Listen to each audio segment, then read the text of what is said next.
भारत के नियाग्रा कहे जाने वाले चित्रकूट जलप्रपात में इन दिनों मानसून के चलते पर्यटकों का सैलाब उमड़ पड़ा है। लेकिन करोड़ों रुपए खर्च करके लगाई गई सतरंगी लाइटें अब तक नहीं जल पाई हैं और नतीजा शाम ढलते ही चित्रकूट की खूबसूरती अंधेरे में खो जाती है और अब इस मुद्दे पर सियासत भी तेज हो गई है।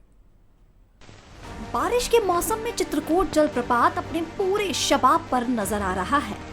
दिन भर हजारों पर्यटक यहाँ पहुँच रहे हैं, लेकिन सूरज ढलते ही पूरा इलाका अंधेरे में डूब जाता है। रात के समय पर्यटक उस नजारे का आनंद नहीं ले पाते, जिसे और आकर्षक बनाने के लिए कांग्रेस सरकार के दौरान करीब 7 करोड़ रुपए खर्च कर आधुनिक सतरंगी लाइटिंग सिस्टम लगाया गया था।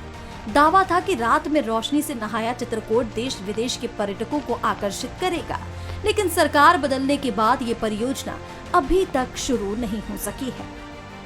हमारी सरकार ने हाईलाइट लगाए थे ताकि रात्रि में भी पर्यटक आनंद ले सके चित्रकूट जलप्रपात का, पर यह कोई भी सरकार, बेसुध सरकार को होश नहीं है और इसके नेता सिर्फ आरोप लगाना जानते हैं, काम करना तो बिल्कुल नहीं जानते हैं।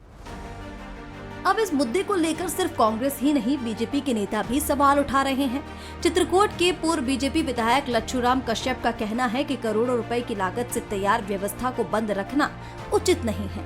उनका मानना है कि लाइटिंग शुरू होने से पर्यटन को बढ़ावा मिलेगा, स्थानीय कारोबार बढ़ेगा और क्षेत्र के लोगों को रोजगार के नए अवसर मिलेंगे। चित्रकूट में जितने भी पर्यटक आते हैं, देश विदेश से भी पर्यटक आते हैं और ये बरसात के मौसम में तो उनका रात हो चाहे दिन हो, उसका एक अच्छा अवसर देखने को मिलता है। मगर अभी बंद पड़ा हुआ है, उस बंद के लिए अभी कुछ पंचायत से भी जो उसका आवेदन दिया गया है, पंचायत वाले भी जो उसको ये ध्यान दे रहे हैं।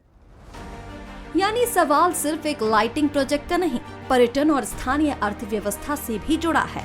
7 करोड़ रुपए खर्च होने के बावजूद चित्रकूट की रातें आज भी बेनूर हैं और अब देखना होगा कि सरकार इस परियोजना को कब शुरू करती है और कब चित्रकूट जलप्रपात सतरंगी रोशनी में जगमगाता नजर आता है। रजत वाजपेयी, बंसल न्यूज, जगदलपुर।